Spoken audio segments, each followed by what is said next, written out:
प्रेम, विश्वासघात और निर्दयता, सौरभ राजपूत हत्याकांड की दिल दहला देने वाली दास्तान।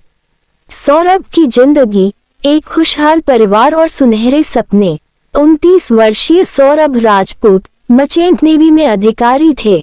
एक सामान्य मध्यम वर्गीय परिवार से ताल्लुक रखने वाले सौरभ ने अपने मेहनत और लगन से अपने परिवार का नाम रोशन किया था।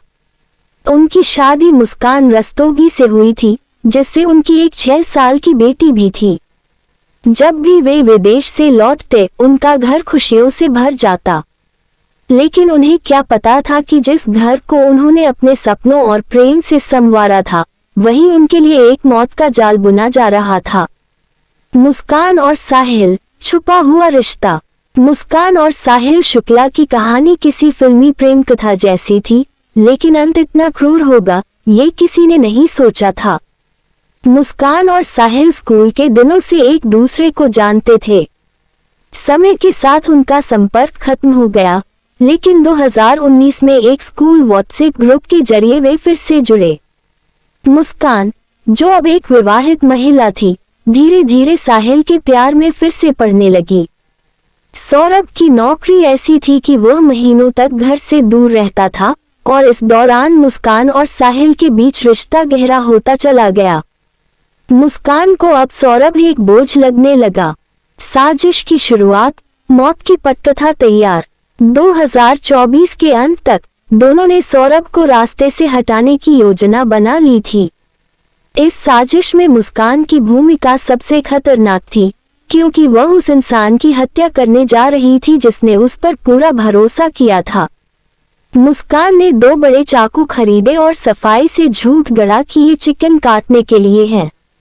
उसने कुछ दवाइयां भी खरीदी, जो बेहद ताकतवर और नशे में धुत करने वाली थी। फरवरी 2025 में जब सौरभ भारत लौटा, तो मुस्कान का व्यवहार बदला हुआ था। वह प्यार से पेश आ रही थी, लेकिन उसके हर हंसते चेहरे के पीछे एक भयानक साजिश छिपी थी। हत्या की रात, भरोसे की हत्या। 25 फरवरी को पहली बार मुस्कान ने सौरभ को नशीली दवा देने की कोशिश की, लेकिन वह सफल नहीं हो सकी। फिर 4 मार्च को उसने फिर से कोशिश की। इस बार दवा का असर हो गया। सौरभ बेहोश था, पूरी तरह लाचार और बेखबर। इसी बीच साहिल चुपके से घर में घुसा। दोनों ने मिलकर चाकू से सौरभ की हत्या कर दी। लेकिन सिर्फ हत्या से वे संतुष्ट नहीं थे, उन्हें सबूत भी मिटाने थे।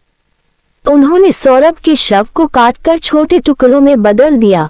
ये काम करने के लिए भी उनका दिल कैसे गवाही दे रहा था। जिस इंसान ने मुस्कान को अपनी दुनिया माना, जिसने उसके लिए सपने संजोए, उसी की मुस्कान ने इतनी बेरहमी से हत्या कर दी। सबूत मिटाने की नाकाम कोशिश। मुस्कान और साहिल ने शरीर के टुकड़ों को एक बड़े नीले ड्रम में रखा, उसमें सीमेंट और रेत डाला और उसे सील कर दिया।